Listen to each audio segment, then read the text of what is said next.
Hey guys, Harry Thomas here and welcome to my top 10 best movies of 2016 list. Now, 2016 is almost coming to a close and we're coming on to the eve of 2017, and what a year 2016 has been. The UK has left the European Union. Donald Trump is now president over Hillary Clinton. What the fuck? But anyway, we're not here to talk about that. We're here to talk about 2016 in the year of movies. Now, some of the most anticipated films of all time came out this year, and 2016 has been a mixed bag of a year for movies for many people. Of course, some movies are better than others, but that's the same with every year. So I do not think this year has been a disappointment for movies, as many people say it is. And to celebrate and prove that point, here are my top 10 favourite movies of 2016, all 10 out of 10 5-star movies, which I absolutely adore. But before we begin, here's a few of my honourable mentions. Captain America Civil War, Batman vs Superman Dawn of Justice, Suicide Squad, Finding Dory, The Conjuring 2, The Shallows, and Doctor Strange. All great movies, even if they didn't quite make the list, boy did they come close. Now, without further ado, Swiss Army Man, a movie that audiences are despised, and it just wasn't made for them because it's one of the most bizarre and original concepts for a film I have ever seen. A guy struggling on an island with a farting corpse, teaching that corpse about the world. But this movie, it's incredible original filmmaking that shouldn't be ignored. It should be appreciated, and it's a shame that this movie might not get on many top 10 lists at all, which is why I'm putting it on there for them. Swiss Army Man is absolutely delightful and masterful filmmaking from the start. Daniel Radcliffe outstanding in the role as a farting corpse. Yes, he's proven he can move on from being the boy who lived and do no wrong. The two characters share genuinely heartfelt chemistry and a great friendship. So if you've not seen Swiss Army Man, if you've been put off by the advertisements and reviews and audience reactions, please ignore them. Please go and see it and appreciate it. It well deserves your money and time. Number 9 on my list is Arrival, one of the greatest alien invasion films ever made, period, since District 9. I am not kidding. The film has a masterful, suspenseful and gripping, mysterious plot throughout. You are never bored. And Amy Adams gives one of the best performances of her career. Jeremy Renner and Forest Whitaker grace as well. And the effects outstanding. The people have even complained about the ending, saying it kind of took a score down from the film, but I think the ending could not have been any better. It truly made me gasp and made me just go, damn, this movie is awesome. In a year where we got that terrible Independence Day sequel, that is how you do an alien invasion movie wrong. This is how you do an alien invasion movie right. We need more alien movies like this, so take notes, Hollywood. Number 8 on my list, I can gladly say, is Leica's best film and one of the greatest claymation films of all time, Kubo and the Two Strings. What an outstandingly well made classic animated feature this is. Featuring Kubo, a Luke Skywalker-like hero that we can all relate to, an awesome side characters to help him on the way, like the Monkey and Beetle, the sisters, and the Moon King being the most legitimately awesome antagonist in a Leica film since The Other Mother from Coraline. The animation phenomenal, and this movie contains the biggest claymation creature ever put in an animated film. You have to have patience of a saint to do claymation. Believe me, I have experience in it, and they pulled it off phenomenally well. But not just the animation that's outstanding, the story and the dark themes of this movie and the themes of death are really thought-provoking too, and there are legitimately intense and emotional scenes. In fact, this movie is aimed more at adults than it is for kids. Damn, that's impressive. So, and even the soundtrack is absolutely epic. So Kubo and the Two Strings, it's an absolute must-see. This is how animated movies should be made in this day and age. Number 7 on my list is Deadpool, one of the best comic book movies of the year and ever made, easily. This movie is a miracle to Deadpool fans who were pissed off by that abomination from X-Men Origins Wolverine. Ryan Reynolds was absolutely born to play Deadpool. He gave a perfect performance, and and it's a classic revenge story where you really feel for this guy. You want him to get the love of his life back and kick the guy who wronged him's ass. And Deadpool is truly a great surprise. It put an absolute smile on my face. So this is the ultimate movie to take your girlfriend to see, as Jeremy Jordan said. The action amazing, so much fun, and Deadpool could not have had a better movie. Not to mention, Deadpool has broken the record as the highest grossing R-rated or 18-rated film of all time. So that proves that superhero movies don't have to be rated PG-13 or 12A all the time to be good. Number 6 on my list, and in my opinion the best comic book movie of the year, although many will disagree with me, XMen Apocalypse, one of the most legitimately underrated movies of 2016. It is my favourite X-Men movie so far in this series. Can't wait for Logan next year, but XMen Apocalypse had everything to make a perfect comic book movie. I'm glad it didn't have the most complicated story. I'm glad it was just a simplistic heroes band together to save the world from a seemingly unstoppable villain. People complained about the story being too simplistic, but in an age of cinematic universes, it's nice to have that kind of story once in a while. All of the performances all around great, especially James McAvoy, Michael Fassbender, Sophie Turner, Jennifer Lawrence, and Oscar Isaac as Apocalypse. Wow, he was formidable. He is the best, best villains of the year. I'm not kidding. The action, awesome. There are legitimate emotional scenes. The stakes are so high.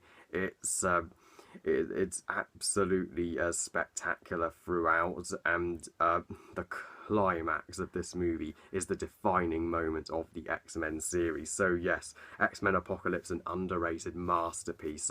Ignore that stupid Rotten Tomatoes rating, it's completely wrong. Not to mention Magneto gets one of the best, most compelling storylines with his family I have seen in a superhero film. So yeah, Bryan Singer proves he's the man to direct X-Men movies, and if this is his last X-Men film, he went out with a bang. Now the top 5 are absolute cinematic gold, and number 5 on my list, another movie that I completely despise that Rotten Tomatoes rating and don't understand what the critics were thinking. The Accountant, a brilliantly originally and specially made film for people with autism just like me. I have mild Asperger's syndrome, so this film really spoke to me. I really related to Ben Affleck's struggle dealing with his autism, yet it led him to do great things. It proves that autism and a mild disability can be a strength rather than a weakness, and Ben Affleck and Anna Kendrick were both awesome in this movie. Even J.K. Simmons was awesome. All the performances Oscar worthy, and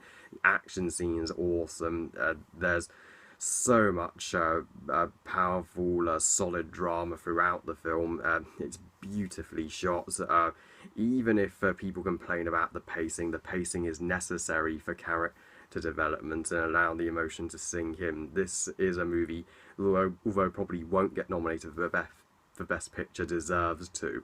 And this is a prime example of why sometimes critics are wrong. Number 4 on my list, one of Disney's best movies of the past decade, Zootopia. I've always loved Disney, with The Lion King and Beauty and the Beast being some of my favourite films of all time, and Disney have been going down a hill this decade, but they are coming back with a renaissance, and if Zootopia is an indication of anything, they are well and truly have returned to form. Zootopia will go down as an absolute classic, but should be a part of everyone's childhood. It has wonderful characters, Judy Hopps and Nick Wilde, voiced brilliantly by Jennifer Goodwin and Jason Bale, and the themes of the movie are so deep and compelling that you rarely see in an animated movie, like themes of prejudice and racism. That's something everybody should relate to. Just because we have different ideologies doesn't mean we're not the same. The animation, absolutely stunningly beautiful. This soundtrack, great, especially Shakira's Try Everything, which I listened to on my iPod multiple times. I can't get that out of my head. And I love the design of Zootopia. I love all the anthropomorphic animal designs. It's just such a brilliantly made original Disney film that I would recommend watching over Moana. I thought Moana was a little overrated, but Zootopia gets 2 thumbs up. Number 3 on my list is a film that will shock a lot of you, as it hasn't been on any top 10 lists so far, but it's my opinion, it's my favourite animated movie of the year by far, Kung Fu Panda 3. What a epic, ridiculously satisfying end to the Kung Fu Panda trilogy this was. It proves that when DreamWorks really try, they can make great movies, just like they've been doing with Shrek and How to Train Your Dragon, and the Kung Fu Panda trilogy isn't any exception. Po has to go through this whole crisis of identity, which we can all relate to. He has some great deep emotional scenes with his father, voiced brilliantly by Bryan Cranston, who's actually getting invested in the source material. J.K. Simmons is Kai, the best villain in the Kung Fu Panda series and one of the best antagonists of the year. The animation, absolutely beautiful and breathtaking to behold. The action scenes, amazing. Some of the best action of the year, in fact. Yeah, and one of the most epic, emotionally engaging climaxes of the year. I'm not kidding. Kung Fu Panda 3 perfectly wrapped up the Kung Fu Panda trilogy in a trilogy that turned out infinitely better than we all thought it would, and even if it probably won't get nominated for Best Animated Feature, it would be awesome if DreamWorks won the Academy Award for Best Animated Feature 15 years after they won with Shrek. Now, number 2 on my list, The Jungle Book, an outstanding, perfect remake that improved over the original 1967 animated movie in every way possible. Thank goodness this movie exists. If it had come out just 1 year later, it would have been released on the original film's 50th anniversary, but oh well.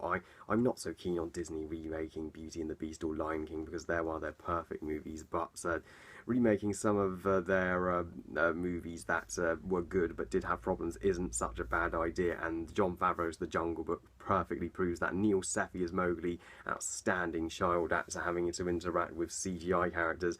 He did a perfect job, and all of the voice actors, top freaking notch. Ben Kingsley, Bill Murray, Idris Elba, Scarlett Johansson, Christopher Walken. It's a visual masterpiece. I'd be shocked if this movie doesn't win Best Visual Effects, and it adds elements of the Rudyard Kipling story, makes a more dark, a more epic, more engaging and thrilling experience for the viewers than the original animated movie ever did. It incorporated 2 songs, Bare Necessities, I Want to Be Like You, very nicely. The Jungle Book, it really stunned me and beyond surprised me, and I am proud to call it the 2nd best movie of 2016. And my number 1 movie of 2016, if you've been watching my videos from the very beginning of if you've seen my review, you know this is my absolute favourite, Fantastic Beasts and Where to Find Them. Oh my gosh, what a brilliant prequel this was to the Harry Potter films. It couldn't have been written any better. David Yates and J.K. Rowling have proven they're a perfect team. It's a match made in heaven to produce what could have been a disappointing prequel that turned out is even better, I think, than some of the Harry Potter movies. The characters are all fantastic. Newt Scamander, Tina Goldstein, Queenie Goldstein, and Jacob Kowalski, the lovable Nomad Baker, all are wonderful, equal to our Harry Potter leads in every way, only adults, which makes a change. I love the different setting of the 1920s New York. The artistry in this film is unbelievable. I will be pissed off if this film doesn't win any awards in the technical category. James Newton's score, wonderful, perfectly captures the Harry Potter feel, and it incorporates both fun and dark themes. It proves that J.K. Rowling is such a sophisticated author, and she proves that with her first screenplay for a movie. She can write movies as well as books, and this is the first prequel I have seen that doesn't have to rely on too much nostalgia. It's its own original story and doesn't have to set up like the 4 sequels that they've already planned. It felt like a complete film. So yes, Fantastic Beasts and Where to Find Them, an absolutely amazing experience, and outstanding addition to the Harry Potter saga. Call me a Harry Potter fanboy, but I always will be. You may agree with me, you may not, but I'm proud to call it the best movie of 2016. Well, I love you guys. Thank you all for watching. I hope you guys enjoyed this list. What are your top 10 favourite movies of 2016? Comment, let me know. Please like, share, and subscribe if you're on Twitter and on Google+, and stay tuned for my top 10 worst movies of 2016. And I'll see you then. Bye, guys.